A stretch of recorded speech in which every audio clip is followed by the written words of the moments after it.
নমস্কার বন্ধুরা, আমার নতুন ব্লগে আপনাদের সবাইকে স্বাগত জানাই। আশা করছি সবাই খুব ভালো আছেন, আমিও খুব ভালো আছি। আবার ঠান্ডাটা কি দারুণ ফেরত চলে এসেছে। আমি আবহাওয়ার জন্য অপেক্ষা করছিলাম, ঠিক এই কারণেই আমি এই সমস্ত কম্বলগুলো রোদ্দুরে কাচতে দিতে চাইনি। একটা তো কাচতে দিতেই হয়েছে, মেয়ে আমার স্যুপ ফেলে দিয়েছিল, সেটা তো আনাও হয়নি, সেই হাইজিন ক্যারি রয়ে গেছে। তো আজকের দিনটা খুবই আলস্যের দিন, প্রচণ্ড পরিমাণে মনে হচ্ছে যেন সারাদিন ঘুমিয়ে থাকি। ছোটোবেলাটাকে মিস করি এই সময়গুলো, যে কোনো দায় নেই, দায়িত্ব নেই। হ্যাঁ, মা তাড়া খেয়ে হয়তো স্কুলে যেতে হতো, কিন্তু এরকম ঝমঝমে দিনগুলোতে রেনিডেই হয়ে যেত। বাংলা মিডিয়াম স্কুলে রেনিডের ব্যাপারটা তো ছিলই। মা বাবাকে তো কর্মস্থলে যেতেই হতো, কিন্তু খুব বেশি বৃষ্টি বাদলা হলে ভিজে জ্বরটা আসতে পারে, সেজন্য মাই স্কুলে যাওয়ার ব্যাপারে বারণ করতেন। তো এই সময় এইরকম দিনে সাধারণত স্কুলে আমরা যেতাম না, বা খুব খুব কিছু পরীক্ষা টরীক্ষা না থাকলে যেতাম না। কাজেই সমস্ত কাজকর্ম করে মা, তারপর কাজের দিদিরা সব কাজ টাজ করে দিত, আমরা শুধু ঘুমিয়ে থাকতাম, নিজেদের মতো করে আনন্দমেলা করতাম। এতটা মোবাইল, টিভি এসবগুলো, টিভি খুব একটা দেখা আমাদের অ্যালাউডও ছিল না। টিভি ছিল, কিন্তু মা বাবা খুব একটা অনুমতি দিতেন না। যাই হোক, গল্পের বই ছিল সঙ্গে। যাই হোক, আজকে তো উঠতেই হবে, করার তো কিছু নেই, কিন্তু ছোটোবেলার দিনগুলোকে মিস করছি। আর একটা জিনিস ছিল, সেটা হচ্ছে বৃষ্টি দেখলেই গান। হরলিক্সের একটা কাপ হাতে নিয়ে বারান্দায় বসে বা জানলার ধারে বসে গান, যত ইচ্ছা গান গেয়েই যাচ্ছি। কত রকম লেজা নেই, মোড়ো নেই, কার সাথে কোনটাকে জুড়ে দিয়ে কিন্তু গান ঝলছে। সত্যি সে দিনগুলো ছোটোবেলায় ভালো। অনেকেই আমার মাকে নিয়ে খুব চিন্তিত, আমিও তো চিন্তিত। এই দিনাটাতে এই ধরনের রাজনৈতিক হিংসা যেটা চলছে, আমি কয়েকদিন আগেই বলছিলাম না, আমার চেনা দিনাটা বদলে গেছে। দিনাটা এরকম একদম ছিল না বন্ধুরা, একদম না। আমার জন্মস্থান তো, দিনাটা অত্যন্ত খুব ভালো একটা জায়গা ছিল। মানে কী বলবো, এখন এই হিংসার জন্য সারা পশ্চিমবঙ্গের সমস্ত রিপোর্টাররা দিনাটায় গিয়ে ভিড় করছে, এর রিয়াকশন নিচ্ছে, ওর রিয়াকশন নিচ্ছে। পশ্চিমবঙ্গের অন্যতম একটা কী বলবো উত্তেজনাময় শহর হয়ে গেছে দিনহাটা, অথচ খুব সংস্কৃতি মনস্ক মানুষদের বাস ছিল। দিনহাটা তার সংস্কৃতির জন্য পুরো উত্তরবঙ্গে খুব বিখ্যাত ছিল। জলপাইগুড়ি আর দিনহাটা, এই দুটো শহর ছিল উত্তরবঙ্গের মধ্যে বিখ্যাত। শিলিগুড়ি সংস্কৃতির জন্য কোনোদিনও খুব একটা প্রমিনেন্ট কোনো শহর ছিল না, ছিল দুটো, আবারও বললাম, দিনহাটা আর জলপাইগুড়ি। কুচবিহারও ছিল, কিন্তু জলপাইগুড়ি খুব বেশি, এবং দিনহাটাও। সেই শহরটা একেবারে শেষ হয়ে গেল, জাস্ট শেষ হয়ে গেল। ঠিক আছে, চলুন, উঠতে তো হবেই, কিন্তু এই কম্বলগুলো গায়ে দিয়ে খুব আরাম লাগছে। আমার ঘুম হয়েছে, অত্যন্ত আনন্দিত যে এখান থেকে আমি আবার আমার স্ট্যান্ডটাকে ভেতরে নিয়ে যেতে পেরেছি। বাবা, বৃষ্টি নেই করে বেরিয়ে গেছিলাম, তবে এখন মোটামুটি সকালের একটু পর থেকে আর বৃষ্টি নেই। এখন রাস্তাঘাট একদমই শুকিয়ে গেছে। তো কিন্তু আমার বারান্দা বাগানটা খুব সুন্দর হয়ে গেছে। আজকে সকালে একবারই জল দিয়েছে, আর এখন যা আবহাওয়া, তাতে করে দুবার তিনবার করে জল দিতে হবে না। কিন্তু কি একটা যেন হয়ে গেছে, মানে একটা, আমার এই গাছটা দেখুন কি অবস্থা হয়েছে। এই যে দেখতে পাচ্ছেন, এটা গেছে, এটা প্রতিস্থাপন করার পরেই এটা গেল। আজকে আমাদের মামনের খুব শরীর খারাপ। মামন এসেছিল, এসে তখন আমি মিনামাসির সাথে কথা বলছি, তখন এসে একবার জিজ্ঞেস করলো, মামি চাবি কোথায়? ওর কদিন থেকেই নাকি বুকে ব্যথা, কিছু বলেনি কিন্তু কোনোদিনও। তো আমি বললাম ওই ফ্ল্যাটটা যেহেতু পরিষ্কার করবে, সে তো চাবিটা যে জায়গায় আছে বলে ওখানে আছে বলে দিলাম। চাবি নিয়ে বেরিয়ে চলে গেল। এসে পরে ওই সিঁড়িতে বসে আছে, কী হয়েছে? সর্বাঙ্গে যন্ত্রণা, এবং যা যা লক্ষণ বললো সেগুলো ডেঙ্গুর। আমি বললাম এক্ষুনি বাড়ি যা, কোনো কাজ করতে হবে না। ততক্ষণে কিন্তু ফ্ল্যাট ঝাড় দেওয়া মোছা হয়ে গেছে, তার মপ দিয়েই মুছলেও তো মুছেছে, এবং নিচের কাজও হয়ে গেছে। আমার শ্বশুরমশাই কাকার জামা কাপড় কাচা হয়ে গেছে, ছাদে সেগুলো মেলে দিয়ে তবে সে ফ্ল্যাটে গেছে আর কি। তা উপরের কাজ সে আজকে কিছুই করেনি, কারণ তার শারীরিক ক্ষমতা ছিল না। সে বলছে আমি একটু বসে নেই, তারপর দেখি ঘরটা ঝাড় দিয়ে যেতে পারি কিনা। আমি বললাম কিছু করতে হবে না, তুমি বাড়ি যাও, বাড়ি গিয়ে তুমি এক্ষুনি হাসপাতালে যাও। তা সে হাসপাতালে গেছে কিনা সেটা একটু আগে একজনের কাছ থেকে জানতে পারলাম। পাড়ার দোকান থেকে ওষুধ নিয়ে খেয়েছে। আসলে কি বলুন তো, মানে আমি তো এদের গার্জিয়ান নই, যেটা বুঝতে পারছি সেটা বারবার করে বললেও এরা না মানবে না, আর খুব বেশি বলাও খুব মুশকিল। সেজন্য যা হবে দেখা যাবে। তা না চাইলে না আগ বাড়িয়ে সাহায্য করতে গিয়ে অনেক সময় বাস খেয়েছি, এটা ঠিক। তো যাই হোক, এখন আপাতত আমার চান টান হয়ে গেল, আমি আজকে একটু বিধান মার্কেট যাব। বিধান মার্কেটে একটা বিশেষ কাজ রয়েছে, সেখানে যাব। আজকের দিনের ব্লগে না, আমি একটা কথা বলতে চেয়েছিলাম আপনাদেরকে, কিন্তু আমি ভাবলাম যে আজকে 21 তারিখ, ব্লগটা যাবে 22 তারিখ, অর্থাৎ আমার জন্মদিন যেদিন সেদিন, সেই দিনে তো এই ধরনের কথাবার্তা দিয়ে ব্লগটা আমার পোস্ট করতে ইচ্ছে করলো না। আর কালকে দিনেও এই সমস্ত কথাবার্তা আমি বলবো না, কিন্তু আমার একটা বিষয় বলার আছে। সেটা কী বৃত্তান্ত, সেটা আমি 23 তারিখের ব্লগেতে বলবো। আর টুপুরের যে মেকআপের ক্লাসটা যেটা হচ্ছে, সেই ক্লাসে ম্যাম, ও কালকে ছুটি নিয়েছিল, যেহেতু বাবার জন্মদিন। আমার একটু নিতে এগুলো একটু অসুবিধা ছিল, সেই জন্যই ছুটি নিয়েছে। ম্যামের কালকে একটু ছুটি নেওয়ার সুবিধাও হয়েছিল, কারণ ম্যামেরও এক জায়গায় যাওয়ার ছিল। আর আজকের দিনটা ম্যামই ছুটি দিয়েছেন, সেই জন্য কাল পর্যন্ত ম্যাম থাকছে না, শিলিগুড়ির বাইরে থাকছে। ও 23-24 পরপরও 2 দিন, যেটা 3 এবং 4 এবং 5 নম্বর দিনের যে ক্লাসটা, সেটাও কন্টিনিউ করবে। তো যাই হোক, সবাইকে খাওয়ানো দাওয়ানো হয়ে গেছে। আমিও আজকে চানের আগেই খেয়ে নিয়েছি, এবং এখন আমি চান হয়ে গেছে যেহেতু, আমি বেরোবো একটু বিধান মার্কেটে। আজকে আলপনা দিয়ে এসেছে, পুজোটা আজকে আলপনা দিয়ে করবো। বারান্দা বাগানটাকে না দেখালে ঠিক হয় না আসলে। আহা,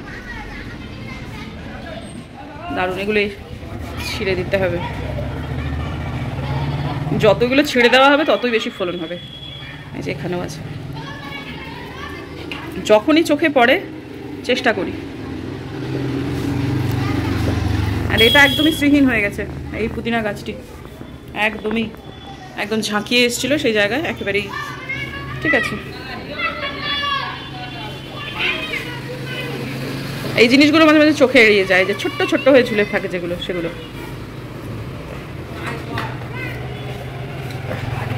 মাঝখানে কদিন ফুল কম ছিল জন্য আলপনা দি এখান থেকে ফুল তুলছিল। সব থেকে বেশি তোলার প্রবণতা হয়েছিল এইখান থেকে তুল। এই কদিন 2 দিন আসেনি, দেখুন এখানের ফুল আমি তুলিই নি, রাত ছাড়াই পুজো হয়েছে। এই যে এটা, সেই জন্য এই ফুলটা এখানে রয়ে গেছে, শুকিয়ে গেছে। আলপনা দিয়ে আবার এসেছে, আবার এখানকার ফুল তোলা হবে। বাইরেগুলো খুব একটা তোলে না, কিন্তু ভেতরেরগুলো তুলেই নেয়, যেহেতু ভেতরটা অতটা বোঝা যায় না। কিন্তু ঘর থেকে বেরিয়েই এভাবে ফুল ঝুলতে দেখে না, বড় আনন্দ পায়। এই আনন্দটারও প্রচুর দাম।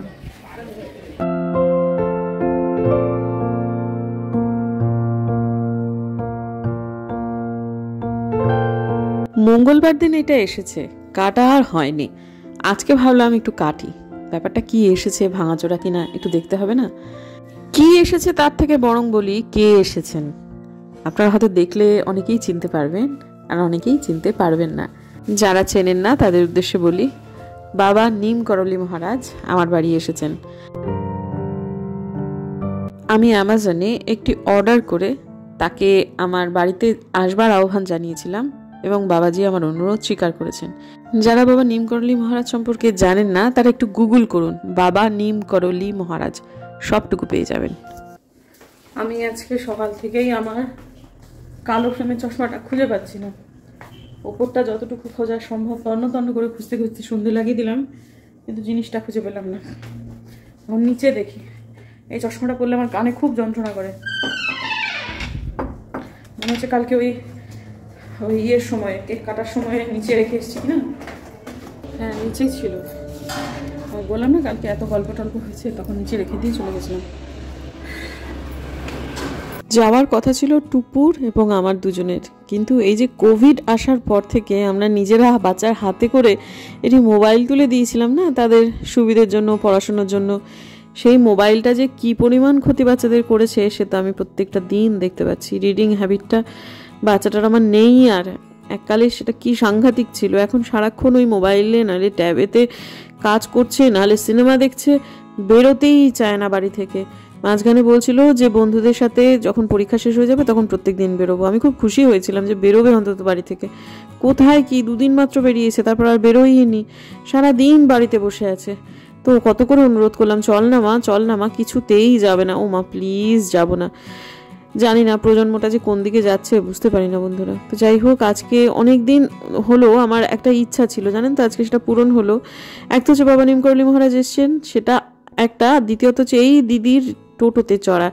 এনার নাম চৈতালি, আমি ওনাকে চিনি। উনি না কোভিডের সময় খুব ফেমাস হয়ে গেছিলেন। কোভিড পেশেন্টদের পৌঁছে দিতেন বিভিন্ন হসপিটালে, নিজের পরোয়া না করে, জীবনের পরোয়া না করে। 2 বার কোভিড হয়, সেই চৈতালিদির টোটোয় আজকে হঠাৎ করে বাড়ির সামনে থেকে তাকে পেয়ে গেলাম। এনার হাজব্যান্ডও টোটো চালান। এরা নিঃসন্তান দম্পতি, দুজনে দুটো টোটো নিয়ে দুদিকে বেরিয়ে যান, সারাদিন ধরে টোটো চালান, তারপর বাড়িতে ফেরেন। তো যাই হোক, এখন পৌঁছে গেছি আমার গন্তব্যে। সেখানে প্রথমে যে জিনিসটি নেওয়ার প্রয়োজন ছিল সেটা তো নিলাম। তারপরে গেলাম হচ্ছে রূপায়ণ বলে একটা দোকানে। এখানে দুটো রূপায়ণ আছে, একটা হচ্ছে দি রূপায়ণ, একটা হচ্ছে নিউ রূপায়ণ। আমি নিউ রূপায়ণটাতেই গেলাম। তো সেখান থেকে টুপুরের জন্য কিনলাম একটা ড্রেস, ফ্রক টাইপের। তারপর টুপুরের জামা কাপড়গুলো কেনারও দরকার ছিল। এখন টুপুর কদিন হলো দেখছি খুব কুর্তি পরতে পছন্দ করছে, জিন্স কুর্তি এগুলোও পরছে, কিন্তু কুর্তি পরতে একটু বেশি ভালোবাসছে আর কি। সেজন্য ওর জন্য কুর্তিও নেবো কয়েকটা, সেরকম ইচ্ছা ছিল। তো আমি চেয়েছিলাম যে ও যাতে গিয়ে নিজেরটা নিজে পছন্দ করে নেয়। তো বেরোলো না, তো কি করব, সেই জন্য যা হোক আমি নিজেই কিনে নেব।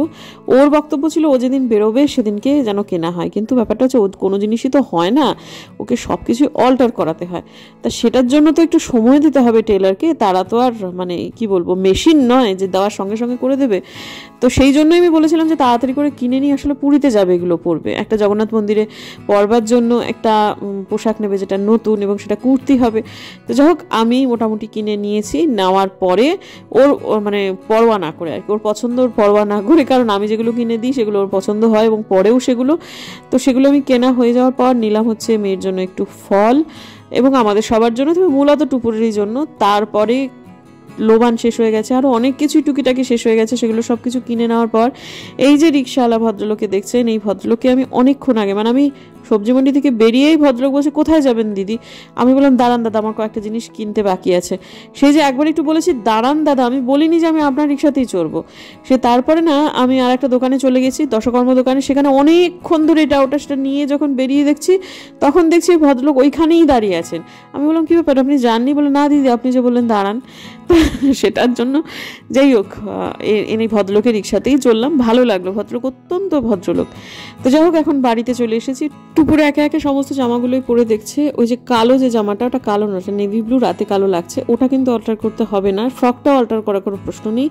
কিন্তু সাদা যে দুখানা নিয়ে এসেছি, এইটা তো একেবারেই ঢোলাঢালা হয়েছে, এটা খাপাতেই হবে, মারতেই হবে। এছাড়া আর একটাও আছে, এইটাও কিন্তু হাতাটা মারতে হবে না, কিন্তু বডিটা একটু হলেও মারতে হবে।